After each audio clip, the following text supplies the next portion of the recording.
Я не могу быть богаче всех, быстрее всех, целеустремленнее всех. Короче, вот эти все первые места я не займу никогда. Человек — это человек, должен пахнуть человеком. Ну, кто-то может это назвать безобразием, я это называю неряшливостью, но мне это нравится. Все, что может показаться дискомфортным со стороны, это моя среда обитания. Я в этом жизнь ощущаю. Так что моя мама Лида имеет имя по поручению отца, которого никогда не видел. Ты же будешь артистом. Иван Еремин не очень звучит. А вот Иван Дорн, вот это звучит классно. Во времена ТикТока проигрыш уже никто не слушает. А сколько стоит купить песню? А что ты знаешь, то что ты видел? Сейчас грех не посидеть. Ой, эти слова дорого стоят. Да ладно, бесплатно. Скажи, Гордеевой, скажи.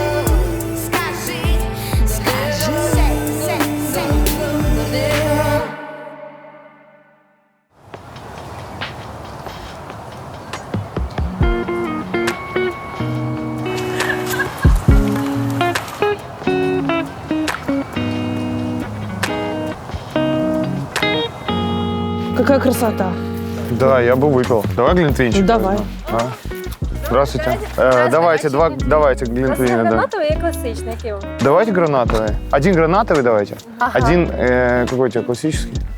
Беріть теж гранатовий. Давайте, Давайте, два хорошо. гранатовых, давай. Да. А что за вино там у вас? Домашнє, закарпатське. О, прикольно. Ну, подивитись. Кришечку. А ну дайте пробануть. Да, держіть, Не. пробуйте. Ну як вам? Классический вообще. Да, только помягче. Хорошо. Дойдем? Все, Хорошо. нам идти надо. А можна з вами сфотографуватися? Да. Боже, це нам пощастило. Ой, та ми для вас безкоштовно. Да. Так мы и пользуемся. Безкоштовно. И никогда не отказываемся. Спасибо, девчоночки. Ой, спасибо огромное. Спасибо. Будь ласка, гарно. Пока-пока. Значит, смотри, сейчас челлендж.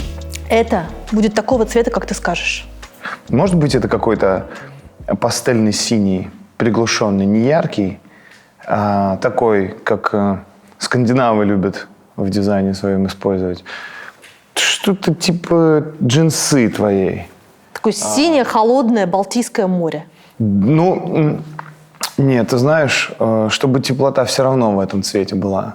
Чтобы это был синий, но такой, не холодный синий, не какой-то такой с оттенком теплоты. Балтийское море в августе. Окей. Ладно, тогда Балтийское море в августе. Во, поехали. Вот так лучше. Вау, во, видишь? Чай. Это как бы Эй, чайка. морячки, ласточки.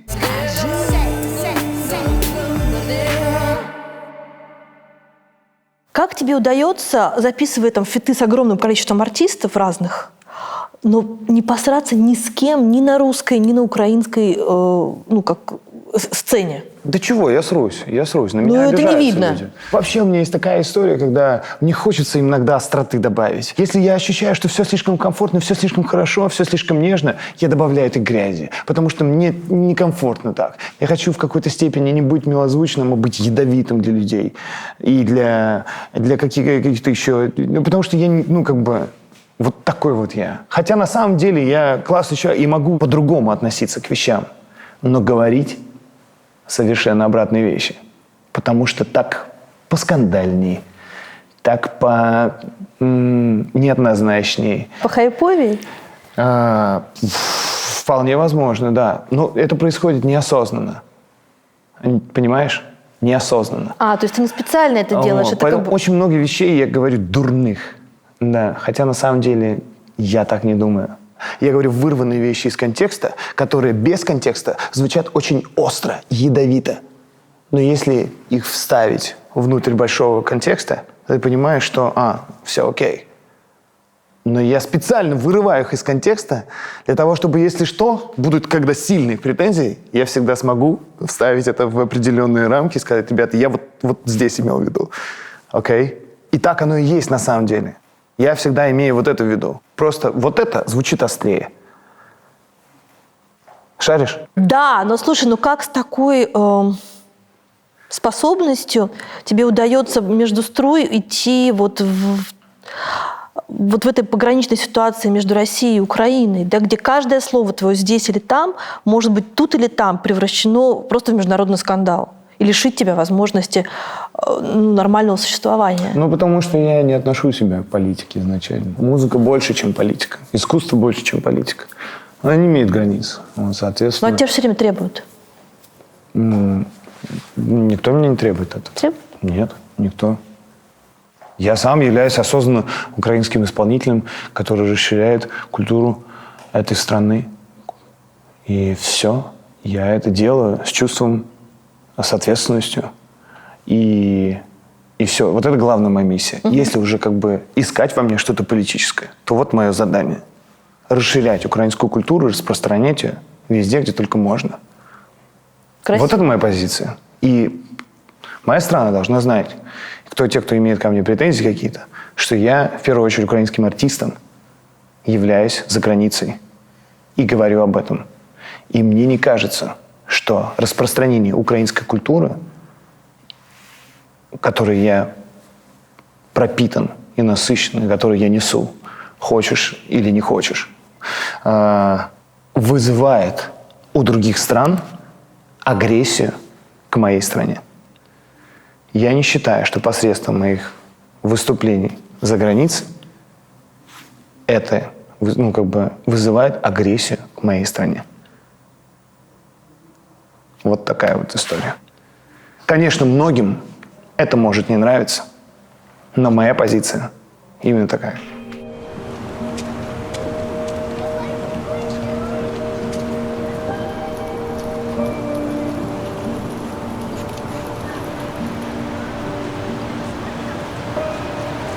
Где нет украинских корней? Не, украинец и все. Это не вопрос кровей и даже не ДНК. Ну, то есть, да, не генетических каких-то историй. А этники, которой ты насыщаешься, культурой, которой ты насыщаешься, менталитет. Все это приобретаешь здесь и становишься украинцем. Тебе сны на каком языке снятся? На русском. Я, украинский язык не мой родной. Так случилось, что в городе, в котором я вырос, Славутиче. А там все анклав по-русски же- говорили, Ну, да, да. в основном, да. Да, в основном было, да. У меня вообще украинский язык начался в 5 классе. Тогда я не придавал этому значения. Ну, вот как-то так образовалась такая, скажем, атмосфера в Славутиче русскоязычности. Школа у меня была русскоязычная. У меня была русская литература, русский язык. Сейчас этого невозможно представить в нашей стране. Такого уже давно нет. Раньше было очень сложно услышать украинский язык на улицах. Теперь его стало прям он везде. А тебе нравится украинский язык? Да, обожаю вообще. И мне где-то даже совестно за то, что я не говорю на нем так часто, не владею им так свободно. И главное, что не пишу на нем свободно. Для меня это самая большая такая заковырка. Потому что я бы хотел сочинять на украинском языке более прогрессивные текста. Не могу. Есть у меня... Может, я и сам себя по этому поводу блочу. Хотя вот сейчас сделали мы трек. Я чекаю, не зв'язає трубопровода, коли тебе нема, тебе нема. Там припев мы дописали, и текст я туда написал. То есть ты уже писал Да, по-украински? и вроде в интернете вопросов по поводу текста не было, поэтому, в принципе, можно уже посмелее это делать.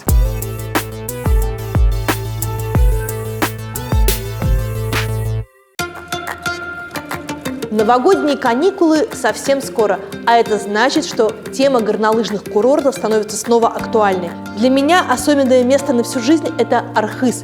Там я впервые встала на горные лыжи, и там же всерьез начала ими заниматься. Но Архыз – это не только про горы. Помимо действительно классных склонов, там очень много достопримечательностей и мест силы. Например, развалины Нижнеархызского городища, средневековые храмы и главная реликвия Карачаево-Черкесии – лик Христа на хребте Мицешта. Лет 10 назад туда провели 5000 ступеней, и теперь эту невероятную красоту можно разглядеть поближе. А еще в Архызе находится специальная астрофизическая лаборатория Российской академии наук. И это самый большой центр наземных астрономических наблюдений в нашей стране с крупнейшим в Евразии оптическим телескопом БТА. Диаметр его зеркала 6 метров. Организовать себе каникулы в Архизе, ну или в любом другом месте по вашему желанию можно всего в несколько кликов через мобильное приложение One2Trip. Здесь вообще можно закрыть все основные вопросы по поездке. От покупки авиабилетов и бронирования жилья по специальным ценам до аренды машины и экскурсий. Во-первых, это удобно, а во-вторых, выгодно. За каждую категорию получаешь солидный кэшбэк. 8% на авиабилеты, 10% на билеты на поезд и целых 15% на бронирование отелей. Переходим по ссылке в описании, скачиваем мобильное приложение One2Trip и планируем свои путешествия с выгодой.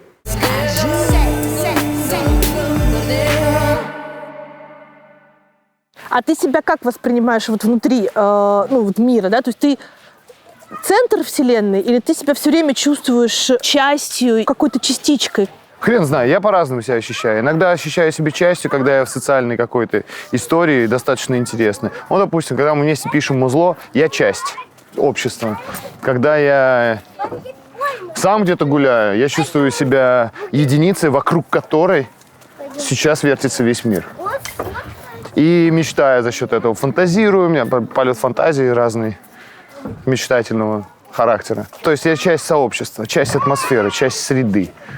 И плюс я достаточно эмпатичный тип, хотя моя жена, смотря это интервью, может сказать, что это ни хрена неправда, но я готов отстаивать это, потому что я точно могу классную команду собрать, я могу собрать интересных людей вместе, организовать, какое-то сообщество.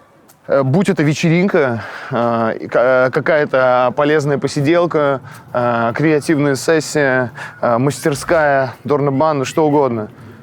И когда я это... Не выглядит так, как будто я хвастаюсь, нет? Нет. Не. Все, тогда окей. Хотя, на самом деле, это мой талант, 100%. У меня с детства это, на самом деле, талант это просмотрелся. Потому что я в детстве, знаешь, набирал в школе, когда играли там баскетбол или футбол, или там между двух огней. Знаешь, такая игра тоже есть. Да. Короче, набираешь себе команду. Меня выбирали капитаном, еще кого-нибудь. И вот один набирает себе самых видных, которые там максимально продемонстрировали свою способность, ну и в целом они сильные еще какие-то. Такие единицы, личности, знаешь, такие независимые. А я наоборот, я сразу выкупил, что нужно брать тех, кто достаточно замкнут. Они в какой-то степени застенчивые, стеснительные, в основном это такие ботаны, знаешь, какие-то в своих мирах очень слабо социализированы, даже внутри школы. Почему это работает круто? Потому что, когда вместе оказываетесь, во-первых, это классно, потому что их выбрали, вы их выбрали первыми. Не последними, когда уже никого не остается, ладно, давай ты и ты. А именно я изначально целенаправленно выбираю их. А во-вторых, прикольно то, что они, такие люди, не будут задерживать у себя много мяч. Знаешь, есть такое понятие мудила. Когда ты мудишься на поле очень долго и не отдаешь пас, зарываешься в итоге и все, и потерял. Потерян мяч. Я знаю в футболе несколько таких имен. Да, таких мудил очень много, на самом деле. Вот таких мудил я очень люблю. И люди, которые оказываются в команде, они становятся более командными, потому что не в их интересах. У таких личностей не в их интересах держать долго мяч у себя. Они быстро его отдают. Они не хотят нести большую ответственность, не хотят сейчас проебаться, грубо говоря. Они быстро чух-чух-чух раздают. Таким образом, получается очень командная игра. А командная игра важнее, чем единица, которая классно вмудится, но, там слишком, все, команда мудил в целом, знаешь, таких. Все, если вы скооперировали, забрали, все. Ничего не сделаешь. Так что я это выкупил с самого детства и понял, вот как нужно действовать. Чуть мельком упомянул жену, а я видела, когда мы сейчас из кафе выходили, как ты с ней прощался. Я подсмотрела. Ага. Так прощаются с людьми, которых очень любят. Но мало того, я видела клип, сейчас расскажу по-украински. «Тебе нема сьогодні». Да. Нормально я сказала? Да, очень, Все. да. И это потрясающий клип, потому что в нем нет секса, но это все про секс. Класс. Это просто невероятно. Почему ты решил, что в этом клипе должна сниматься твоя жена Настя? Если честно, я не особо решал. Так получилось, что Юля, режиссерка, который мне посоветовал Рожден, согласилась, понравилась ей песня, говорит, слушай, я здесь вижу страсть, я здесь вижу какие-то очень честные сцены об отношениях, вместе, не вместе, взгляды, поцелуи. Я не представляю, с кем это можно сделать еще тебе, честно и откровенно, кроме как с твоей женой. Поэтому, может быть, давай вместе с ней снимем. Такая песня, и тут так perfect match, короче. Может быть, сделаем? Я такой, ну, хрен его знает. Таких не поступало предложений за все 10 лет сольной карьеры. Никто не предлагал этого сделать. Все время давали кого-то, кто очень симпатичная, и, ну, как бы с ней нужно было взаимодействовать. Вот. А тут, когда, да, ты уже становишься взрослее, понимаешь, окей, действительно, будет не совсем честная игра. Трудно было сниматься? Да нет, кстати говоря, это были вообще легкие съемки. Изи. Мне, конечно, было волнительно за то, как Настя будет проявляться, но я что-то сразу как-то и органику вот эту подсказал, мне кажется, и она быстро это поняла, и все. Сколько вы лет знакомы, получается? Ну, Со школы? Со школы, да. 5-й, 6-й, какой класс? 7-го, да. Ну, просто мы параллельные классы были сначала, но все равно друг друга знали. А так, чтобы общаться, нет. В 8 классе мы вместе оказались в одной школе. Всем нашим одноклассникам из школы первый огромный привет. Потом в 8 месте оказались, слились в 8 Б. И так, собственно, уже до 11. Но она в тебя влюбилась, а ты в нее нет? Нет, наоборот. Наоборот. Причем это не было в школе. Мы как бы начали отношения уже после первого курса. И я влюбился, а она нет. То есть мне нужно было... Доказать?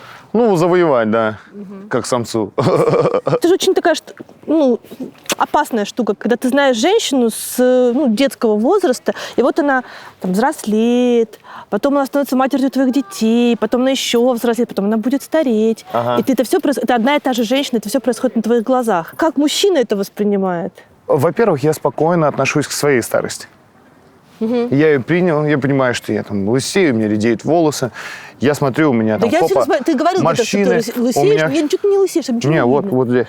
Да ну нет. Вот здесь, видишь, поредел? Не, ну здесь точно поредел. Чуть-чуть, да? Да. У меня раньше такого не было. Или вот, допустим, залысины, вот здесь. И уже так не совсем красиво. Мне уже от этой прически надо избавляться, потому что не совсем красиво локоны, знаешь, здесь падают. Вот когда это понимаешь, что в целом, ну, как бы это происходит со всеми.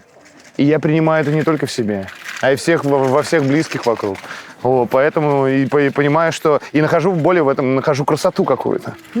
Нахожу в этом осмысленность, осознанность, опыт. Я понимаю, что это... И более того, я в этом гордость нахожу. И несу это с удовольствием, и поддерживаю. А с другой стороны, у вас же общие воспоминания. То есть у вас нет этой истории, когда, ты знаешь, когда я был маленький, у меня было вот это, или знаешь, когда мы учились в школе, у нас было вот это. Ну, нет такого, что помнишь. Ну, иногда бывает, но это так редко. Альбом, допустим, какой-то вдруг попался в голову. О, смотри. Смотри, какая была. Пухлая какая была. Красоточка. А я какой идиот. Посмотри, тупая фотография. Ну, короче, поржали вместе, все. А вот или когда пытаешься вдруг вспомнить, как зовут всех одноклассников. Кто где сидел. Иногда такое бывает. Бывает. Кто где сидел, звучит сейчас тревожно. Ну вот... в смысле, сидел? Я понял. В какое время ты живешь? Да. Сейчас грех не посидеть. Можно ли сказать, что кавер на «Тебя нема сегодня» и клип — это такое признание в любви? Да, я, наверное, делал это неосознанно. То есть, когда я снимался в этом вместе с Настей, я не осознавал этого. Ну и как бы все посвящение нашему семейному очагу этой песни я тоже не осознавал. А вот потом уже через время я подумал, так это же ода нашей любви. Это ода нашей семье вообще, нашей целостности. Потому что много, всякого могло произойти за эти 14 лет. И мы все равно вместе. И да, наверное, это как раз гимн вот этому всему, всей этой истории большой. Можешь сформулировать, что такое любовь вообще? Что такое любовь?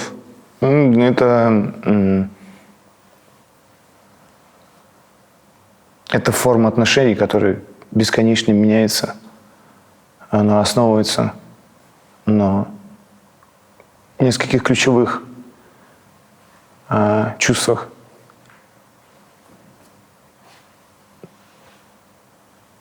Доверия, благодарности, в том числе уважения и все прощения, терпение.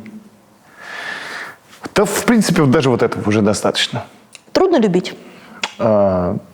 Долго? Ну, да, конечно. Конечно, да. Но просто если думать об этом, то трудно. Если не думать об этом, то все окей. Я каждый раз нахожу в своей жене какие-то новые вещи, за которые я ее начинаю заново любить. Я вижу, как она превосходит саму себя, меняется, признает какие-то ошибки свои, мои, прощает их.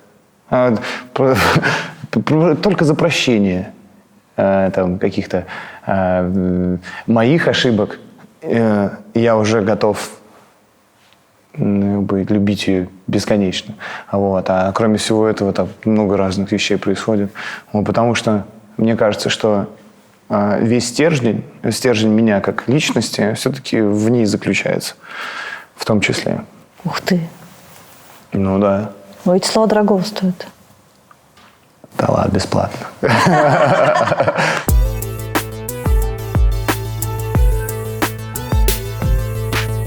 Французский дизайнер головоломок и писатель Режис Хаузер – один из главных авторов жанра охоты за сокровищами. Он придумал, записал кучу квестов под псевдонимом Макс Валентин, но мировую известность ему принес самый первый – «По следам золотой совы».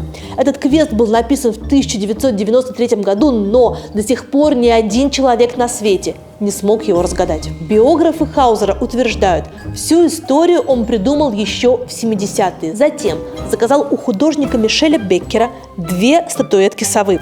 Золотую, она до сих пор у него хранится, и бронзовую. За ней-то и охотятся поклонники квеста по всему миру. Хаузер потратил 450 часов, чтобы в 11 текстовых загадках описать местонахождение главного сокровища, то есть бронзовой статуэтки. Но поскольку сам он в 2009 году умер, правильность ответов его читателей проверяет команда адвокатов. Сокровищница – это, конечно, очень красиво, но самый современный и надежный способ хранения денег – это электронные копилки. В банке Открытие как раз есть «Моя копилка». С ней очень удобно и выгодно копить на какую-то цель или просто получать стабильный доход от суммы на счете. С ней можно получать до 6% годовых и снизить риск потери денег от инфляции, который гораздо выше, если вы храните деньги в наличных. Кроме того, можно повысить базовую ставку до 7% за счет кэшбэка, получаемого за покупки по картам Open Card или при оформлении инвестиционно-страховых продуктов. Получать кэшбэк до 2,5% по бесплатной дебетовой карте Open Card. И нет ограничений на снятие и пополнение. Все подробности о моей копилке в банке Открытие по ссылке в описании. Переходим, открываем счет и храним деньги с выгодой.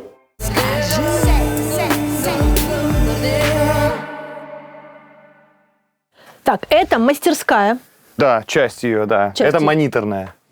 Мониторная. Мониторная. Почему Ее она делали мониторная? Она литовцы, мониторная. они называли ее мониторная. А, мониторная. У них ударение на «и» было. Мы поэтому так и начали ее называть. Мониторная. Мастерской 5 лет. И это музыкальное издательство. Это и музыкальное издательство в первую очередь. Вообще она делится на 2 ветки. Музыкальное издательство и Дом культуры. В Дом культуры непосредственно квадратный метр, в которых происходят разные события, в том числе студия, образовательная часть какая-то. А издательство – это уже непосредственно сосредоточено на поиске вот той самой музыки, которая выпускается. Про тебя со стороны кажется, что ты как будто бы знаешь секретик хита, но не всегда этим пользуешься сознательно. Да, так и есть. Давай тогда начнем с первой половины. В чем секретик хита? Ну, разные люди по-разному это называют. Кто-то называет это панчи, хуки, кто-то называет это заковыркой, особенностью, крюком. Во-первых, есть модель, которая всегда работает. Например? Куплет-припев, куплет-припев. Это форма песни. Есть несколько аспектов. Форма песни, хитровыдуманность самого текста, которая, с одной стороны, не должна быть дуже простая, потому что это все выкупают. Но, с другой стороны, достаточно несколько интересных смещений в сторону особенностей по тексту, и это уже работает как нечто другое. Вот, поэтому, если во всех аспектах найти определенные смещения, то ты обретаешь эти крючки. В форме можно с этим не заигрываться особо. Форма может оставаться простой. Куплет-припев, куплет-припев. Можно вставить проигрыш, но во времена ТикТока проигрыш уже никто не слушает. И потом это сама мелодия. И именно поэтому нужно найти самый смак в простой, но интересной мелодии, которая все равно будет иметь какое-то свое смещение от стандартности.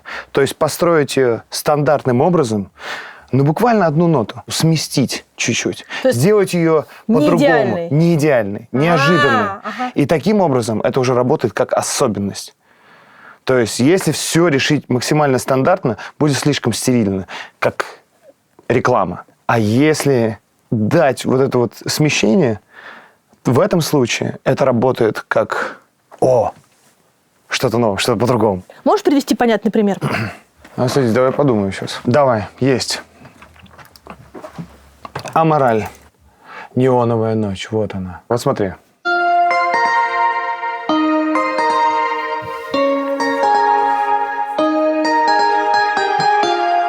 Все просто.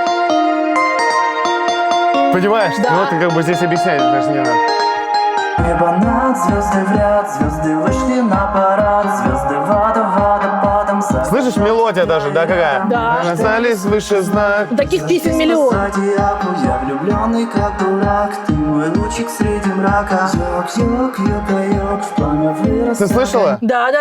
Йок-йок, йока-йок. Вот это и есть этот сраный хук. Вот эта штука, которая выводит тебя из строя, она работает этот раз. Ну, теперь смотри, стой. Я не отдам, никому не отдам. В эту неоновую ночь. Вот, Владислав. Краски неоновые. Поняла? Да, все поняла. Вот, видишь, как оно, Да. как оно решено? А потом ты делаешь определенный настрой. Просто мы купили у него эту песню. Ты ставишь органный бас, добавляешь вместо там йок-йок, йока-йок. Теперь вот то же самое.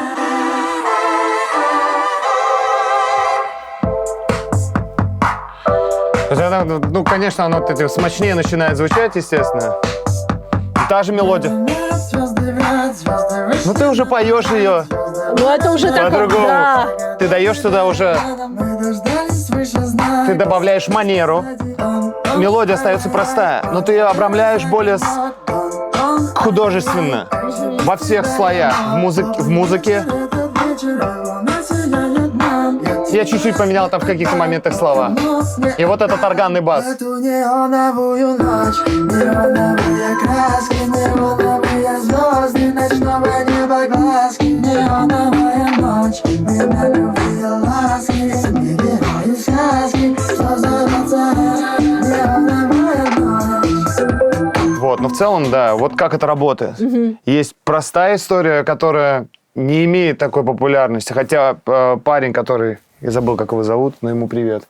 В своем городе и эта песня у него популярна, потому что там он даже слышал, как ребята, проезжая, слушали в машине его трек, и доносилось с закрытыми стеклами даже, как на громкой звуке слушали. А как его она до песню. тебя дошла?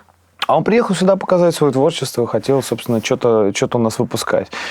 Я сказал, слушай, выпустить не можем, но, наверное, не совсем наш вкус, все-таки нужно поработать над этим. Но могу вот купить у тебя эту песню, мне очень нравится. Мне сколько стоит потому купить что, песню? Ну, у него мы купили эту песню за 800 евро. Ну, не то, что прям на всю жизнь его обеспечили. Не.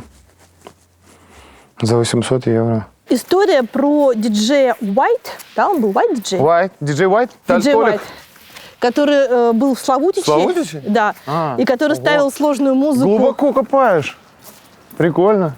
Ничего себе. Молодец. Класс. То есть, если я правильно понимаю, история такая, что был диджей, который был старше тебя, он вернулся из армии, он ставил сложную музыку на дискотеке в Славутиче. Да. А ты приходил после него и ставил там Верку Сердючку и все такое, и все плясали под тебя, под него скучали. Да. Но потом ты понял, что ты был неправ. Не, просто я потом понял, что у него была классная музыка в итоге.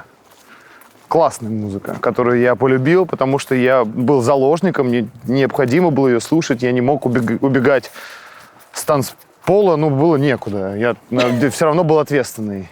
Я отчасти был главный, у меня были, там, если не ключи, то какие-то распоряжения. Вот. И я был невольником, точнее, невольным слушателем. Можно это сказать? Да? Невольным слушателем электронной лабуды. Как мне тогда казалось. В итоге, а потом еще через время, через год я начал у него красть диски из барсетки. Для того, чтобы послушать их дома и потом незаметно возвращать. Но я не все вернул, кстати говоря. Nightcrawlers не вернул. Вот, допустим, чувак, трек если ты нас Push the слышишь, Feeling On. диски у Вани. Толик, да. Прости, если ты меня слышишь, прости, пожалуйста, за то, что я не вернул тебе диски. Какие-то я сейчас скоммуниздил и не вернул. Вы с тех пор с ним не виделись никогда? Не, может быть, 1-2 раза пересекались где-то в Славутиче, но нет. Я бы, кстати говоря, я так хочу как-то встретить его. Он даже не осознает, он даже не понимает вообще, что он сделал. Не понимает. И мне это очень нравится, потому что вот эта неосознанность, ну, такая любовь к какой-то прогрессивной музыке в тот момент. Пусть он посмотрит, казался тебе мне напишет. Да, вот я бы хотел, чтобы он со мной связался. Я бы точно пожал ему руку и поблагодарил за опыт. Кайф. За то, что я получил, да. Это правда, что весь твой телефон в голосовых заметках? И это не только наметки новых песен. Что там еще есть? Да, разные звуки есть. Что, звуки есть какие-то. Что-то, что имеет ритмическую основу, либо мелодическую основу. Это Разговоры ваш с Юрой Бардышем, с Романом Бестселлером, с кем-то в Рихтере, какая-то импровизация, гон, там в лесу, Сура, Хомяк, вот все, и на великах, вот так вот написано. Старичок в селе. А зачем ты это делаешь? Не знаю, я вот такую историю себе записываю.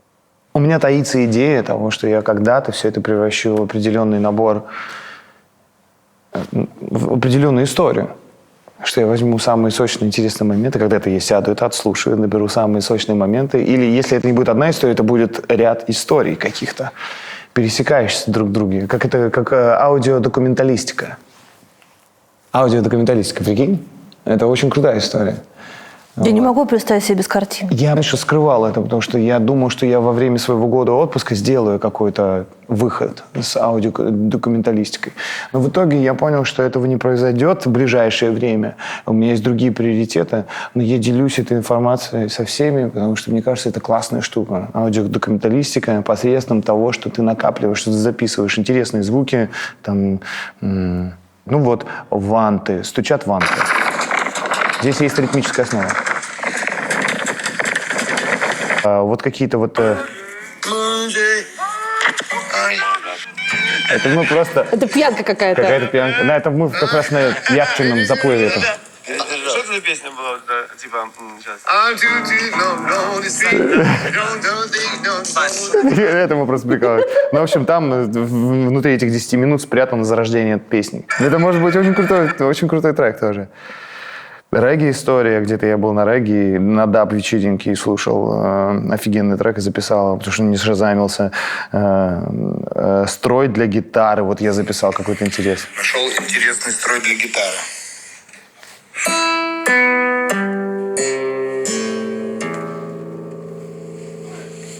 Вот так. Прикинь? Звучит так. Ну, я просто нашел и подумал, о, прикольно. Таксист в Риге матерится. С детьми играя в какую-то игру.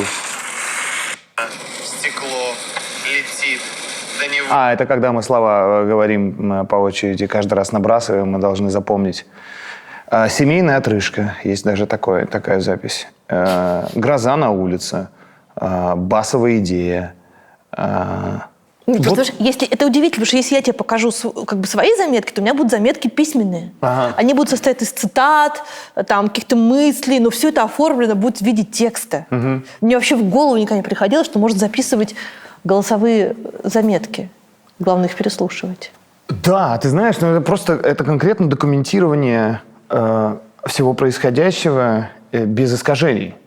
Потому что когда ты пишешь свои заметки словами, ты все равно это сковываешь своим вокабуляром и тем, как ты можешь это описать. А сам факт фиксации того, что было на запись, ну, то есть звука, это не поддельная, самая честная, собственно, запись. Она может только не иметь того качества, которое имела тот сараунд реальный, в котором это все происходило. Но там никаких пересказываний, никаких ограничений твоего словесного, никаких потерь. Все четко в нем.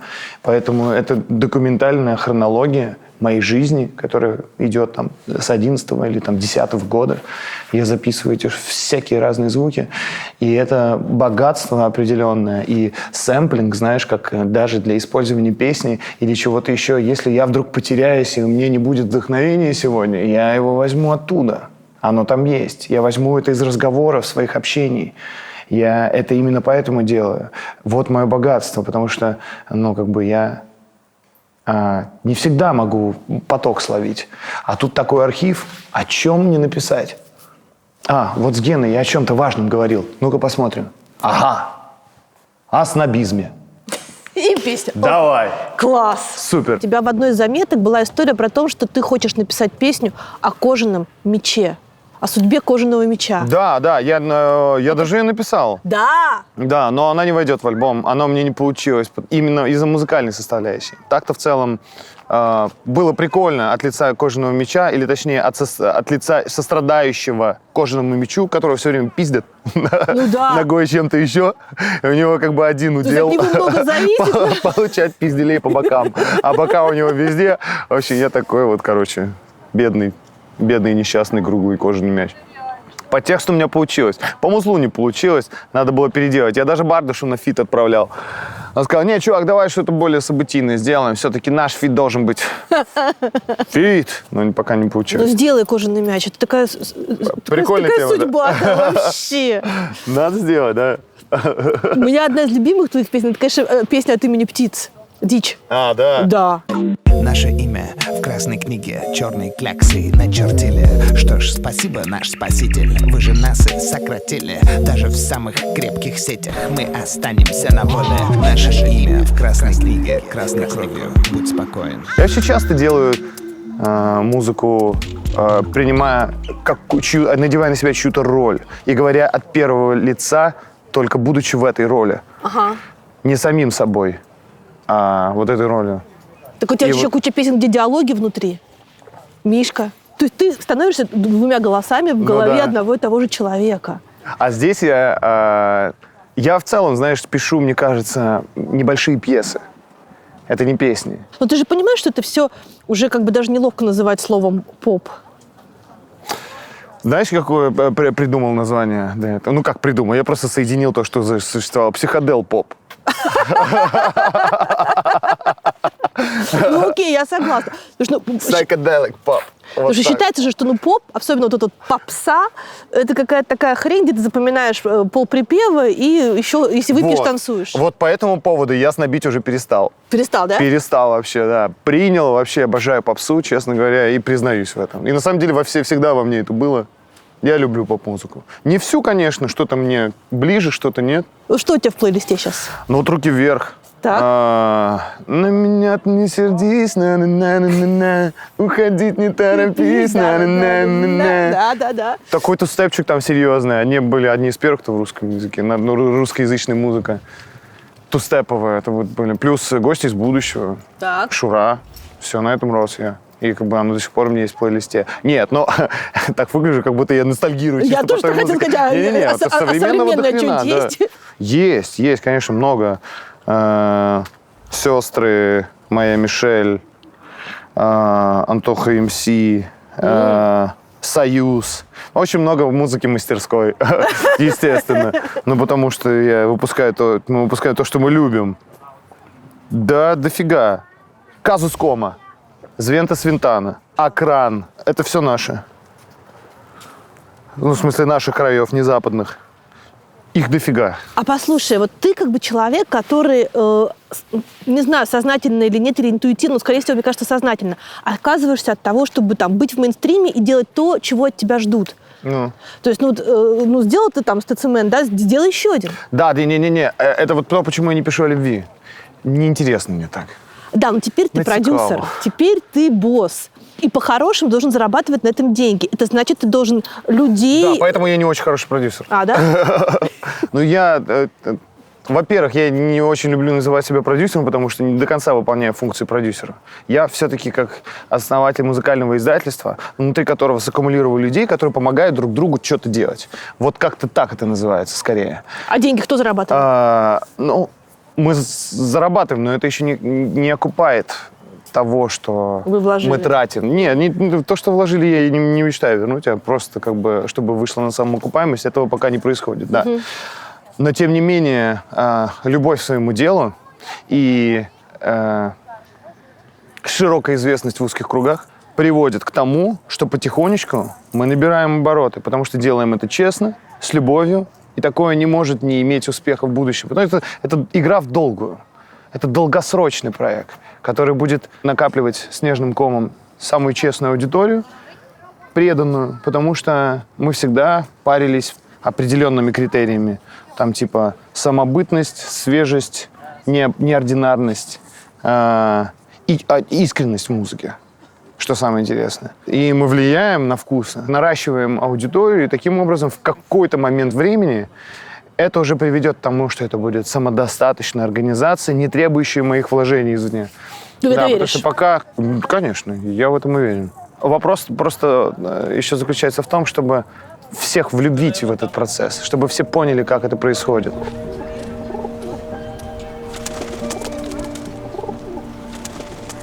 Слушай, это же требует отрастить в себе, ну, я по-простому скажу, отрастить в себе такие яйца, да, чтобы позволить себе не стараться стать популярным.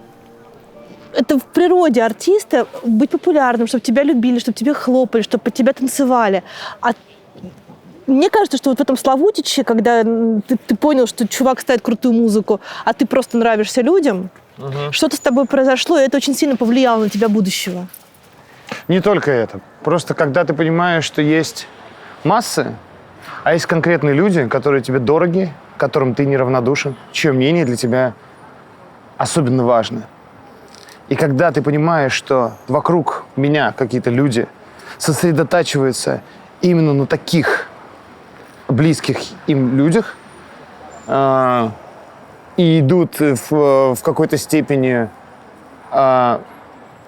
против массовости какой, очевидной. Ведь он мог ставить другую музыку, по хатам мог до сих пор со мной ездить и выступать на концертах, но определенные принципы важности, респекта среди и того, что они будут говорить близкие им люди, сыграло для них ключевую роль. И тогда я понял, вау, ага, а кто у меня такие люди? А что они обо мне сейчас думают? Это реально важно. Вот это меня поменяло. Кто тебе важен? Семья, опять же, банда. Мои близкие друзья, мастерская. Есть отдельные люди, которые иногда случаются в моей жизни просто вот мимолетно. Но я понимаю, что они непростые люди. И они понимают очень похожим образом мироздание, так же, как я. И я понимаю, что, можно и от них оттолкнуться, можно и у них спросить. Можно с ними посоветоваться, можно с ними поразмышлять. А вот публика, зал принимает, не принимает лайки, клики, просмотры. Как можно от этого абстрагироваться? Я сделал следующим образом. Я пришел к тому, что я не могу быть популярнее всех, я не могу быть успешнее всех, я не могу быть богаче всех, быстрее всех, сильнее всех, целеустремленнее всех. Короче, вот эти все первые места я не займу никогда. Но что я точно могу иметь, это репутацию, свое наследие и аудиторию, которую я аккумулирую своей музыкой ныне и буду это делать дальше. И когда я осознал, что моя сокровищница заключается именно в этом, а не в пьедесталах, Тогда я быстро отпустил эти истории. То есть это не Никак. наркотик, и с него можно слезть? Конечно. Ну, если ты четко даешь себе другую надстройку, если ты понимаешь, что, собственно, глубина всего твоего, всей твоей необходимости быть артистом заключается в другом. У тебя была идея, когда вот ты поехал в Америку и записал там целый альбом на целом американском языке, была идея покорить Америку? Вот там. Покорить Америку? Да. Ну, конечно, была, естественно. Я до сих пор хочу Грэмми. Правда, не так сильно, как раньше. Почему не так сильно? Я засомневался в авторитетности вообще этого всего мероприятия. Я в какой-то момент обратил внимание на закономерность тех лауреатов, как они выдают вообще эти премии, кому, и за что, и почему. Я не везде с этим согласен. И есть люди более авторитетные, как по мне, более за этот год, более серьезный шаг совершивший. И откровенно это, ну, как бы более очевидный прорыв за этот год. А они не получают этого. И тогда я понял, что это, ну, как бы там есть своя система, есть своя собранная тусовочка, да, которая по своим лекалам, по своим каким-то критериям выделяет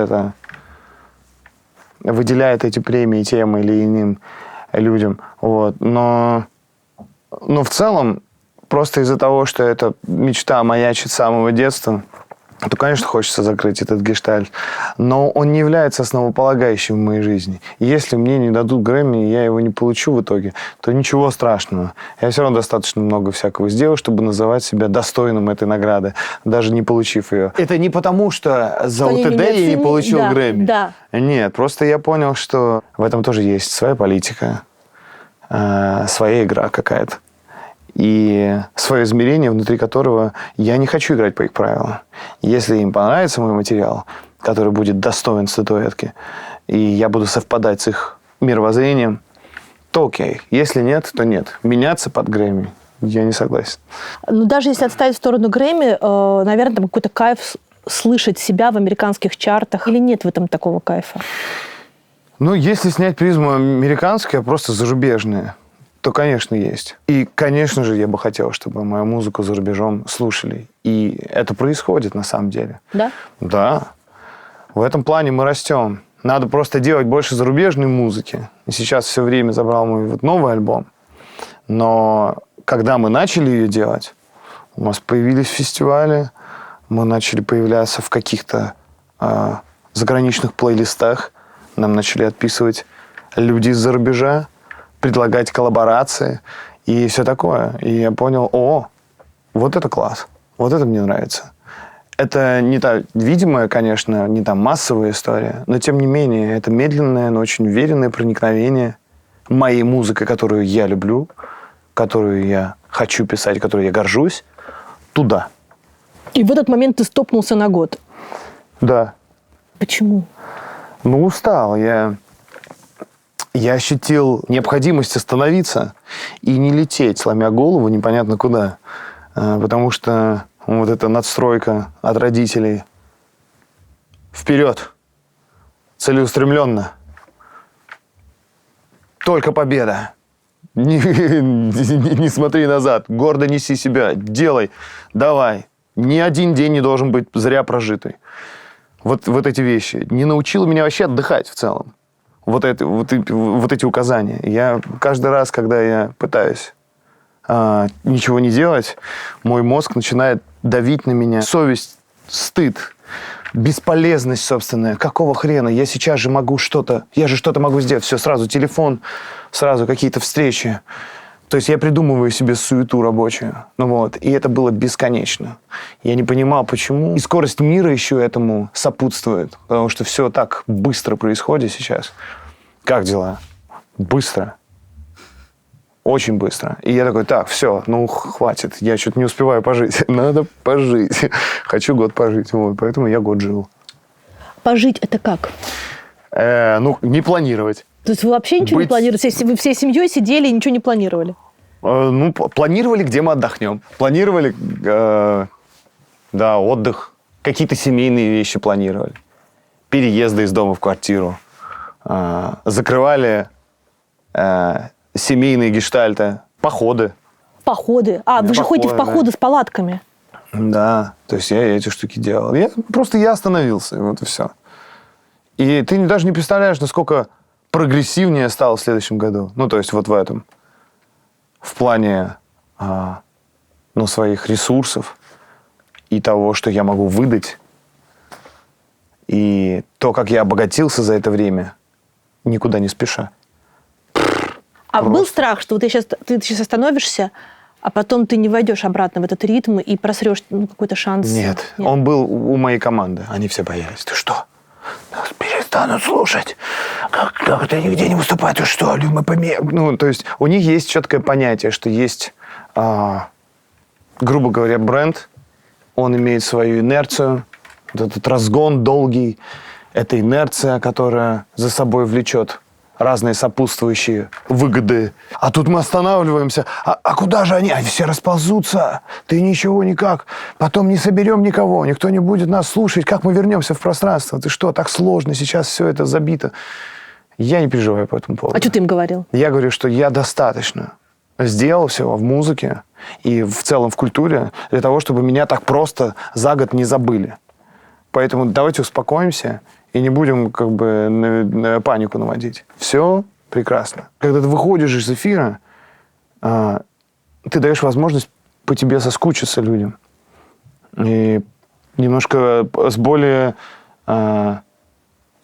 большим любопытством поковыряться в том, что у тебя сейчас происходит.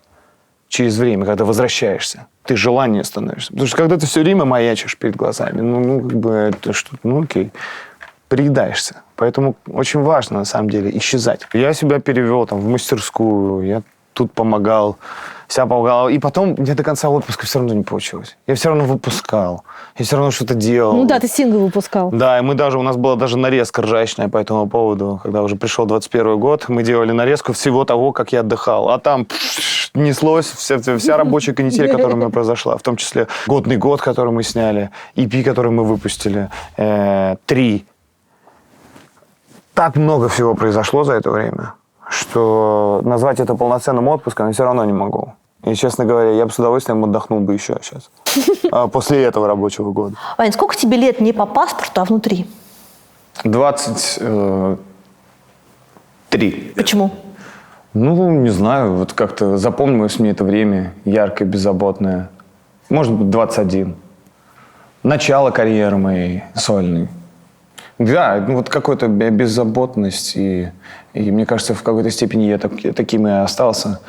А заботой вокруг меня заправляет моя команда. Я как раз хотела еще поговорить про команду. Сколько человек в Дорна-банде? Да до хрена. У нас кто с нами не посотрудничает, сразу становится членом Дорна-банды. Вещь такая эфемерная, не совсем конкретная. Форм и рамок не существует. Просто все, кто проходит с нами и тусуют с нами, потом делают что-то опять же с нами, получается, что он становится членом Дорна-банды. Но это не значит, что ты всем этим людям платишь деньги. Нет. Но как следствие, если мы что-то вместе делаем, то получается, что они тоже что-то получают. Поэтому это может быть деньги, либо любой другой выхлоп, но это происходит. Каждый из членов этой банды имеет право тебе сказать: не, Вань, что-то мы не то делаем, давай переделаем. Конечно. И я их спрашиваю, если они не говорят. Но в основном все, признаются. А срачи бывают? Бывает, да. Бывает. Но они очень лояльные такие. Раньше было более жестко, мы срались. Во время записи второго альбома мы ругались чаще, скажем так. Были очень сильные стычки. По поводу? По поводу разных вещей. Начинали с песни, выходили на... в какой-то степени даже политику. И принципы, взгляды на менталитет, на знания. Да что ты знаешь, да что ты видел, да... вот такие штуки были. Где-то невоспитанные. А сейчас все мягче стало? Да, повзрослели, опытнее стали. Понимают, что у каждого есть право голоса. Договорились, что если есть неразрешимый спор, то я буду все-таки его решать единогласно. А как по-другому? Должен быть кто-то единственный ответственный. Поэтому...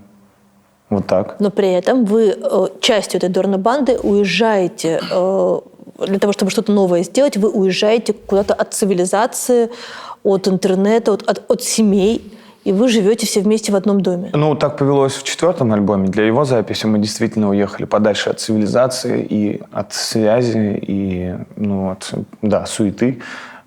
А до этого мы оставались в цивилизации, просто в другой. Ну, то есть вы Другая страна. Другая страна. Да. Почему вам важно сидеть всем вместе? Ведь сейчас же можно дистанционно все делать. Да нет, это я не представляю себе возможным писать дистанционно. Это же энергия, которая происходит. Ворошится. Зарождается, наверное. Кружится. В украинском есть ворушиться. Вот это оно происходит. Ворушиться, что это значит? Происходит. Оно происходит и... Да, есть ворошить прошлое, есть же такое выражение. Да, вот оно ворошится там все вместе, эта энергия, и как бы друг друга заражает. Это невозможно онлайн сделать. Я люблю взаимодействие такое, очное. Так проще. Ну и как-то естественнее. Этой весной вы жили в Александровке. Этой весной, этим летом и этой осенью. Мы закончили только в конце октября мы вернулись. Мы не жили там безвылазно. Мы заезжали туда на месяц, уезжали. Заезжали на 3 недели, уезжали. Опять месяц, уезжали. Вот как-то так это было. Как пионерский лагерь. Ну да. И я очень люблю вообще лагеря. Они остались в моих воспоминаниях о детстве. Я пытаюсь их все время вернуть. И это вот как раз прототип лагеря, который я восстанавливаю и погружаю всех. Да. Крутая тема, очень. Это как лаборатория музыкальная, где есть определенная миссия, рамки и свобода творческая в этих рамках. То есть без вот этого отъезда творчество невозможно? Ну, сейчас сложно. Столько всего несется все время.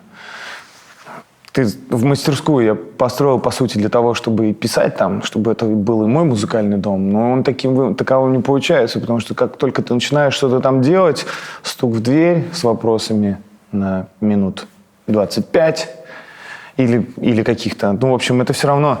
Ты, когда пишешь альбом, ты погружаешься внутрь очень глубоко, и ты не можешь так просто вынырнуть. Это очень сложно. И когда тебя отвлекают, это вот дико бесит. И ты в итоге погружаешься в другой вопрос, а потом возвращаться, и опять надо нырнуть. И это достаточно сложно. Это требует времени. А, соответственно, это очень сложно и дискомфортно. Поэтому мы вынуждены были все-таки уехать в другие края. Без связи. Ну, то есть она была, конечно, но ее нужно было немножечко вот так вот искать в какой-то степени. А как семьи к этому относятся? Дети, жены? Да нормально, классно. Они понимают, что это миссия, что я в том числе и ради этого живу. Мне нужно высказываться, мне нужно это делать, мне нужно извергать то, что во мне накопилось. В противном случае я с ума сойду, и все близкие с ума сойдут. Важный вопрос в современной культуре, когда альбом? Весной. Но он уже написан. Вполне может быть, что это будет 31 мая 23:57. Будет релиз. Почему? 31 мая в 23:50. Ну, просто прям самый-самый притык конца весны. Обещали же весне. Вот, пожалуйста, 31 мая 23:57 еще весна. Он почти готов. Есть очень много деталей, над которыми мы воюем. Одна из них — это демо-запись. Есть такая демо-болезнь. Я думаю, ты знаешь, что это такое, нет? Вот с демо-болезнью мы воюем. Мы воюем за качество, за лучшую партию. И с течением времени, пока ты отслушиваешь один и тот же материал, который вроде уже готов, приходит что-то новое, и опять это новое надо вносить, и это занимает время. Мы уже остепенились. Сейчас дозаписываем вокалы. Где-то мне не нравится текстовая составляющая. Я понимаю, что музыка стала сильнее, чем текст. Я не могу этого допустить. Я хочу, чтобы текст был полноценной отдельной единицей, ради которой эту песню тоже можно слушать. Вот, соответственно, вот такая еще история происходит. И это все время какая-то поиск баланса. Я никогда не буду доволен, и это правильно. Ты всегда должен быть немножечко недоволен материалом, и что-то хочешь там изменить. Концепт альбома и того, как я хочу с ним появиться, требует определенной подготовки. И в этом случае концепт дороже, чем та первичная девственная вот эта реакция на то, как люди будут сейчас это все слушать. Ничего себе, вот это Да. сила воли. Да. Ну, потому что это очень большой для меня момент. И я хотел бы, чтобы это была такая, ну, как бы поворотная история тоже опять в индустрии. Название есть? Да. Дорн-Дон. А что-нибудь есть, можно? Да. Есть. Окей, давай. Называется? Дед-блогер. Дед-блогер. Да, прикольное название. Дед-блогер. Я тоже сейчас задумался. Работает.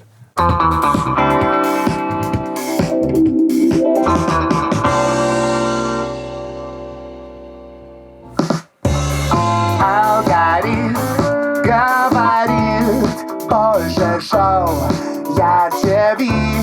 Ну и пусть я сдаюсь, победил маркетинг. Больше ни за что, жизнь на шаг дальше, в этом нет смысла никогда. Больше ни за что.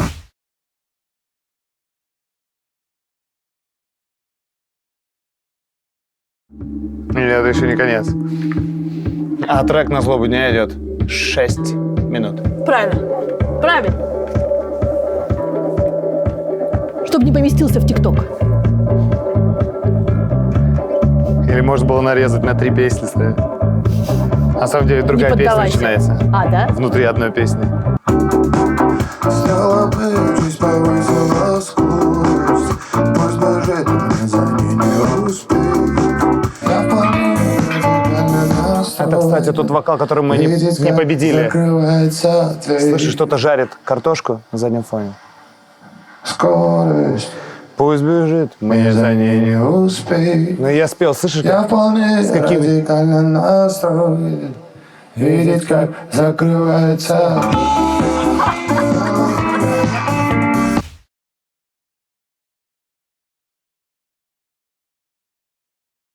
Ты говоришь, что вот там демка, где жарят картошку. То есть ты это напел, когда вы сидели в Александровке.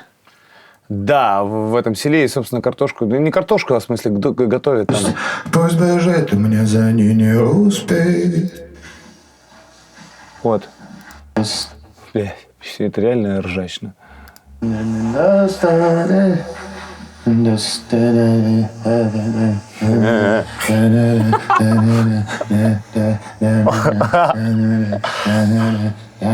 А вот теперь я люди не скажут, смог победить. а что ты не можешь перепеть? Не могу, потому что чувство здесь есть.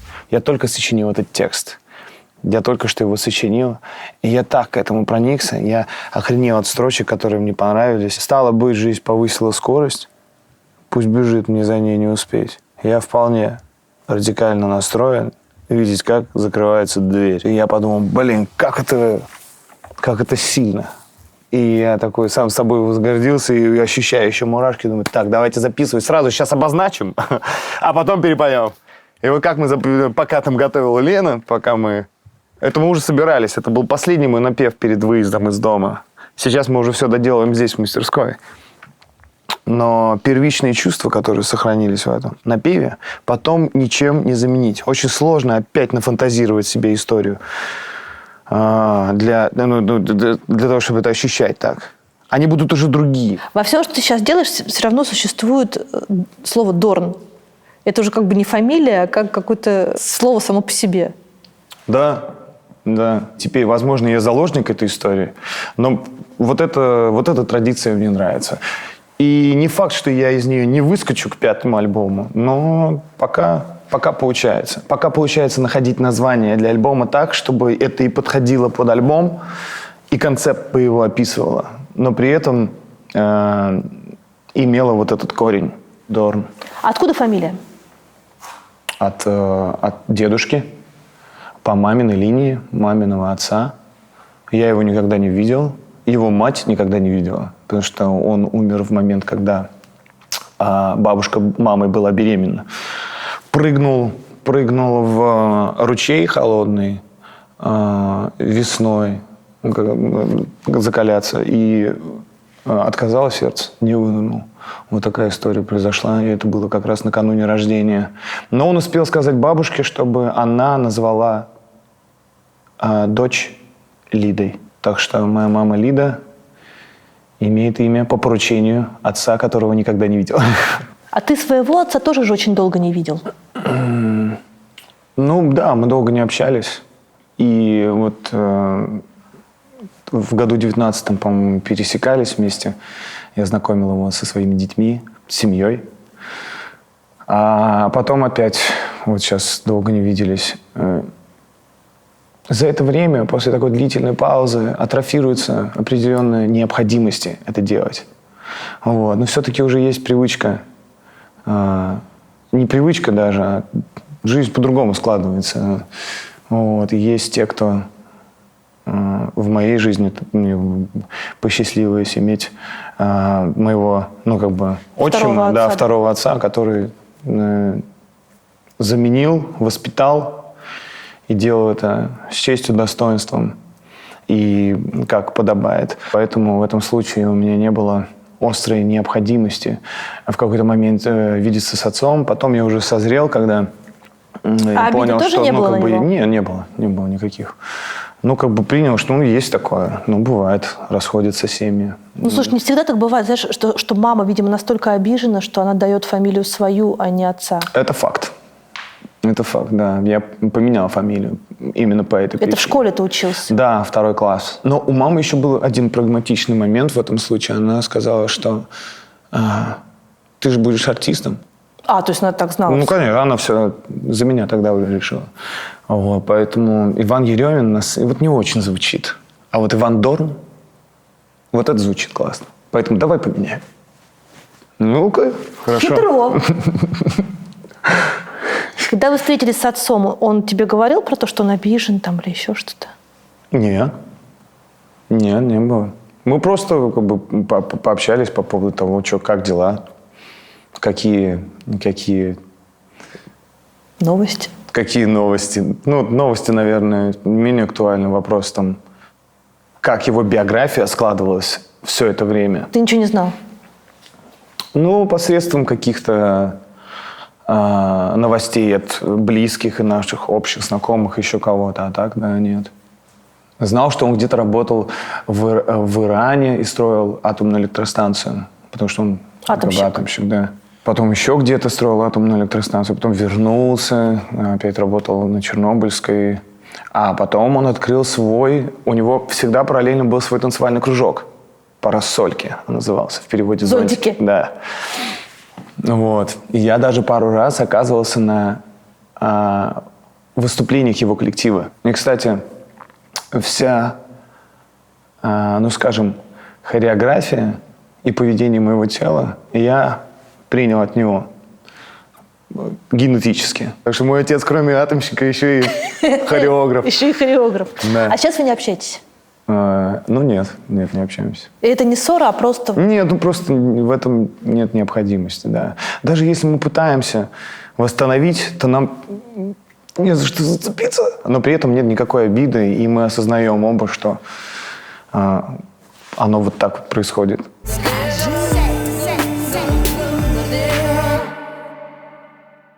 Что самое классное в Киеве? Люди. Атмосфера свободы. Какой-то даже беззаботности. Мне нравится... Ну, только вот, киевляне, вы меня правильно поймите, определенная такая неряшливость какая-то в плане архитектуры, там разнообразие стилей, ухоженности и неухоженности, где все заставлено вывесками, забито какими-то, как рынок, где-то он выглядит как рынок, причем тех 90-х. И в какое-то время, и в какой-то момент он выглядит как что-то, как европейская столица. Вот этот набор контрастов, мне кажется, это тоже суперсильная сторона. Поэтому Киев и называют вторым Берлином. Именно вот из этой контрастности во всех этих нишах. Потому что когда приезжаешь, допустим, в европейские столицы, они все одинаковые. Ну окей, классная, развитая страна, все красиво, все ухожено, офигенно. Дай бог, чтобы у нас так было в скором времени. И уже посмотри, уже так и становится. Но есть какие-то моменты, знаешь, которые еще все-таки напоминают вот неряшливость такая. И мне это нравится. Вот эта свобода, она же равна в какой-то степени, ну, не знаю, какой еще синоним подобрать слову, неряшливая. Эта свобода просто заключается во всем. Ну, допустим, вот стоят ларьки в местах, где они не должны стоять. Знаешь, мы поставим какие-то торговые точки, здесь повесим свои вывески, здесь поставим парковочную эту штуку. То есть мы свободны. Мы хотим и делаем это где угодно. Вот. Это создает определенную, ну, как бы, вот эту вот атмосферу, ну, какого-то... Ну, кто-то может это назвать безобразием, я это называю неряшливостью. Но мне это нравится. Мне кажется, что это наша характерная такая черта. Это как, знаешь, ну, как, да, у людей тоже есть какие-то, там, у кого-то родинка, у кого-то цвет волос, плешь на голове, еще что-то. Это то, почему ты можешь отличить одного человека от другого. Вот так и города.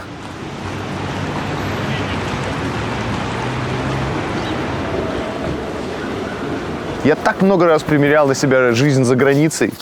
Я понимаю, нет, я не хочу нигде жить. Я буду жить здесь. Это моя страна, здесь мой менталитет. Здесь я чувствую себя свободным. Во всех остальных странах у меня такого нет ощущения. Волны в облаках расплескаются, небо и земля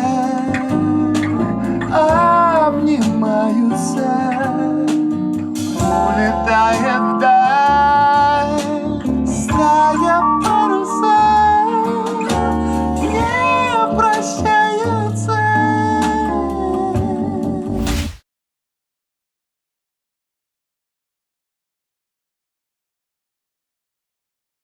Эти две песни будут на альбоме? Да.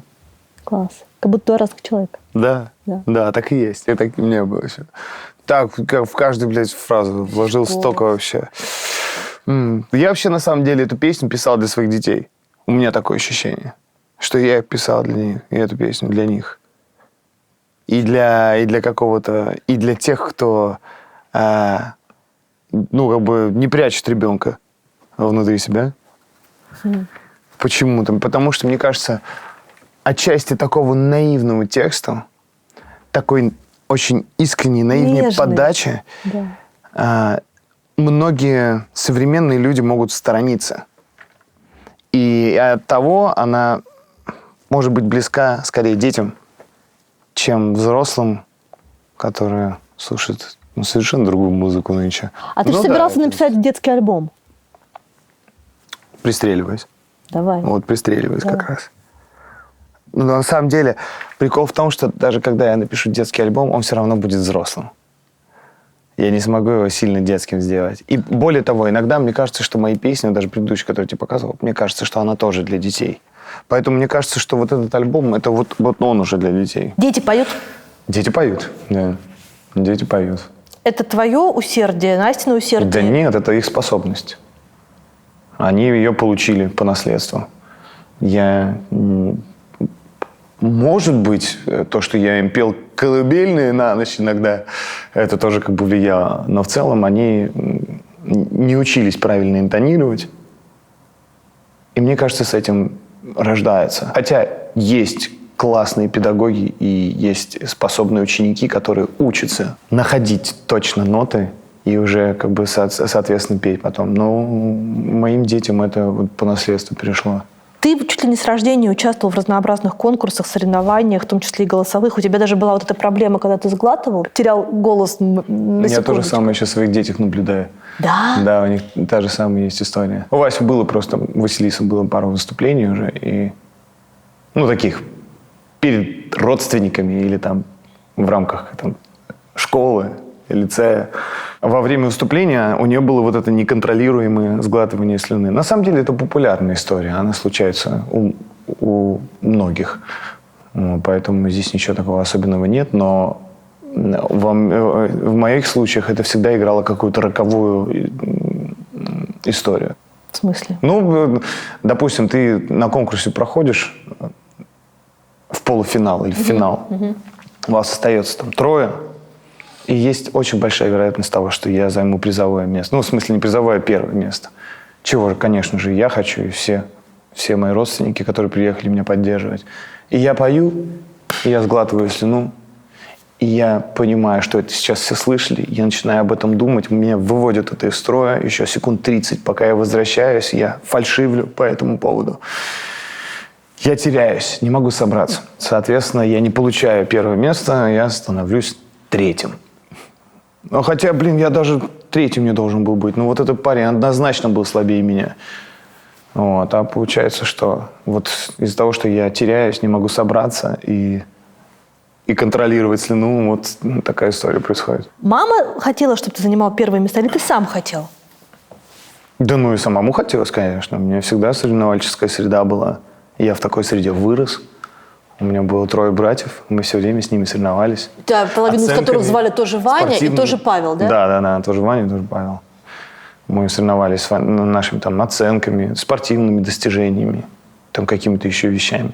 Вот это всегда было так, как бы воспитывались. Ну, это такой какой-то здоровый соревновательский дух внутри Мне семьи. кажется, что это вообще ужасно разрушительные соревнования любые. Ну, смотря как к этому относиться, смотря как это подавать. Мне кажется, что настройки могут быть разные. И если давать этому очень большую важность, то тогда, наверное, да, потому что ты отдаешь всего себя, очень сильно расстраиваешься по этому поводу и все такое.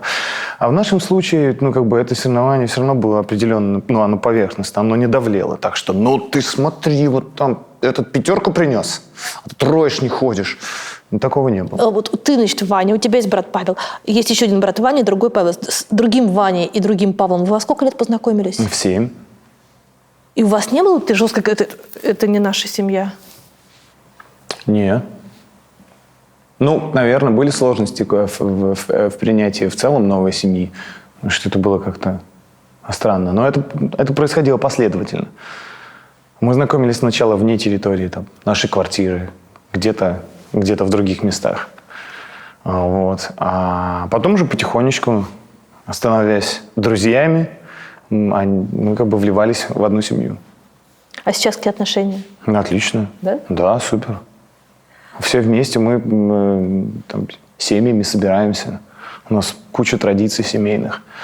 Вот. И в том числе пельменная. А да, вы же пельмени все вместе лепите. Да, у нас все знают, как это делать. И у нас очень часто мы собираемся по разным поводам. Отметить день рождения того, сего. Это всегда собираются все семьи. Новогодние истории, если только я где-то не выступаю, это тоже семьи всегда. Ты от детей хочешь, чтобы они стали артистами? В случае Василисы, наверное, мне бы хотелось, да. Хотелось, чтобы она была независимой от меня. Чтобы она была самостоятельная. Сама композиторствовала, сама писала себе текста и была в целом самостоятельна. А в случае Вани, не знаю, хочу ли я, чтобы он был артистом. Наверное, это все-таки ему решать нужно будет. Но если будет, то будет. Если нет, то нет. Я знаю, что ты детей образовываешь посредством Прокофьева, Пети и Волка. Натурально с ними слушаете? Да, не только. А что еще? Еще этих самых рыцарей, как из «Ромео и Джульетта». Я,